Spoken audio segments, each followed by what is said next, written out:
The story begins with news spreading everywhere about the death of an international criminal inside a prison. That man had a son named Dan, who has been trained just as rigorously as his father. Dan is in the middle of a critical mission. When he reaches hotel room 556, he surprises his wife. He and his wife, Jess, had a date night planned. You were very good with your hands, Mr. Morgan. And he only wanted to make the moment a little more exciting. Everything is going well until they learn that Kyle and Max made a mess back home, forcing them to end their date early. The next morning, the whole family gathers for Thanksgiving. Christmas is coming up, and they're hoping their daughter Nina will be able to come back from London and spend New Year's Eve with them. The following day, Dan receives a job offer from a bank in London. He owns a security company that specializes in upgrading protection for high-risk buildings. Instead of Nina coming to the US, Dan suggests they all go to London and experience a different kind of Christmas together. Jess is shocked by the idea, but eventually everyone agrees. They arrive in London, and instead of going straight to the hotel, decide to see Nina first. They ring the doorbell, and Nina is shocked when she sees them. Kyle urgently needs the bathroom, but discovers someone is in the shower, and that someone is not a girl. It's Omar, Nina's boyfriend. Dan gets angry and is about to punch Omar, but Nina calms him down and they all go out together. Omar, who practices parkour, shows off a few moves. Max gets hyped and tries to imitate him, but falls hard. This only makes Dan dislike Omar even more. Since Nina has exams and Dan needs to get to work, they agree to meet again in a few hours. Dan enters the bank that contacted him and, without drawing attention from the guards, begins inspecting the building. Using one of his devices, he remotely copies the security card of an employee. At that time, the bank manager appears and greets him. Finn asks Dan to simulate a real robbery so they can identify weaknesses in their security. Dan starts at the door and easily unlocks it with the copied card. In the corridor, an employee tells them they shouldn't be there, but Dan confidently brushes him off. The strange part is that the employee doesn't recognize the bank manager at all. They reach the safe deposit vault. To open it, they need a special key that Dan has already stolen. As soon as they enter the room, Dan grabs the manager from behind because the employee they saw moments ago didn't recognize him, and Dan wants an explanation. The man calmly pulls out his phone and shows Dan a picture of Jess. He has taken Jess hostage and forces Dan to open one of the boxes for him. Dan is shocked by what's inside, a type of key that grants full access to his father's criminal network. Anyone who has it can essentially become the new kingpin. The man then shows a photo of Dan and his father, with another small boy in the picture. The man standing in front of Dan now is that same boy, Finn. Dan always thought Finn was the housekeeper's son, but in truth, Finn is his stepbrother. Finn wants Dan to walk out of the bank acting as if he's robbing it himself, taking all the blame so Jess will stay alive. Dan has no choice but to comply. Finn leaves the bank with the key. Jess gets out of the car, but a gun has been taped to her hand, and the police arrive at that exact moment. They flee through alleyways and duck into a cafe. Dan steals a woman's purse so Jess can hide the gun inside.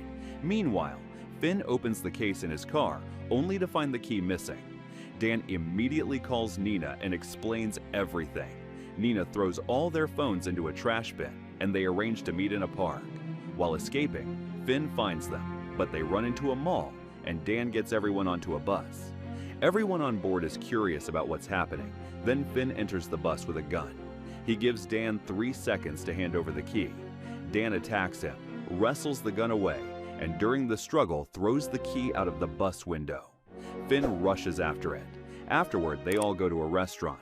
Dan had previously hidden an envelope full of cash and a phone here for emergencies. Now they must leave the country immediately, because with the key Finn has likely retrieved, nowhere in the world will be safe from him. During this time, Finn goes to his father's home in Paris to build his own criminal empire. The housekeeper initially refuses to let him in, but when Finn shows the key, everything changes. He now has access to his father's entire criminal network and a huge amount of money. Meanwhile, Dan and his family, along with Omar, escape England by boat. Nina blames Dan for everything that has happened and believes her life has been ruined because of him. Dan feels guilty and decides to confront Finn alone to make him back off. Until then, he brings everyone to the home of a friend in Paris. Svetlana, who formerly worked for Russia intelligence, is the best person they can seek help from. Dan and Finn run into each other in an art gallery. Finn explains that he had always envied the life their father built for Dan, while he himself was forced to stand on the sidelines and watch their happiness. Dan tries to reason with him, urging him not to become another version of their father, but Finn is drunk on power and determined to take revenge for everything in the past.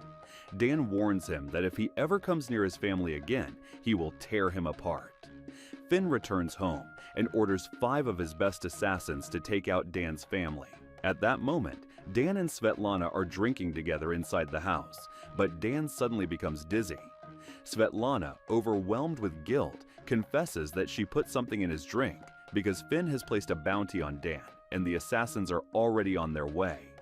Dan wakes everyone up and Svetlana hands them her car keys. They all get in the car with Kyle behind the wheel, even though he has never driven a manual before. Kyle drives straight through the middle of the garage door and the assassins start chasing them. He drives like a lunatic, even going over the sidewalk, but eventually manages to lose them and they all escape unharmed. The next morning, Dan has recovered. They evaluate their options and conclude that the best plan is to shut down Finn's network entirely. Dan takes everyone to a cafe across from his father's house, and they are all shocked when they see it because it looks like a massive palace. The house is full of cameras, and the best entry point is the rooftop. The plan is for Dan and Omar to enter through the roof, while the rest of the group controls everything from inside the car using the equipment Svetlana has provided. All Dan has to do is plug a USB into the computer so Kyle can upload the virus into the system. They need a distraction to start, and Omar has a few friends who can handle that. Dan and Omar avoid the security cameras until they spot a guard on the roof. Nina has a device that can record sound from a distance, and she aims it at the guard. Dan and Omar flank him from both sides while Nina carefully records his voice. Then Dan knocks the guard unconscious. Finn radios in over asking what is happening on the roof, and Kyle quickly edits the recorded audio and plays back a convincing response. Dan climbs through the window into his old room, but Finn is already waiting. Finn knew that Dan used the same route in the past for sneaking in and out. Finn is ready to finish him right there, but the housekeeper reminds him there is a designated room for that. As they escort Dan out, he quietly drops the USB from his pocket without anyone noticing. Now Jess becomes the field commander. Kyle notices that the USB is still inside the room. Jess decides they will continue with the plan instead of escaping, climbs the staircase of the neighbor house, and reaches the rooftop. To get to the room, she must jump from one rooftop to another, which is a gap that is far too wide, but she has no choice. Jess takes a running start, sprints at full speed, and jumps. Meanwhile, Finn's men lead Dan to the basement. The housekeeper tells Dan to stand on a trap door. Finn is ready to kill him, but the housekeeper pulls the lever first, opening the trap door. At the same time, Jess reaches the room, grabs the USB, and plugs it into the main computer. Kyle gains access to the cameras and warns his mother that someone is heading her way. Jess hides inside a wardrobe, but the woman finds her and the two begin fighting. The woman attacks with a deadly sword, but Jess manages to get the sword from her and finally knocks her out by throwing a statue at her. At that exact moment, someone is getting close to the kids. Nina tries to start the car, but the battery is dead. Kyle launches the virus into the system, and they all get out of the car and run. Jess returns to the car but finds the kids missing. Panicked, she searches for them until she discovers them at an amusement park. The man who was chasing them finds them too, but Jess attacks him from behind and throws him down the stairs. Finn returns to the computer and sees all the money being transferred away, and finally watches as his entire criminal network collapses. Dan and Finn face each other, ready for the final showdown. They fight in the corridor and Finn's gun is knocked away. Dan tackles both himself and Finn out the window. Finn starts running, and Dan chases after him at full speed. They enter the church belfry, and a deadly duel begins.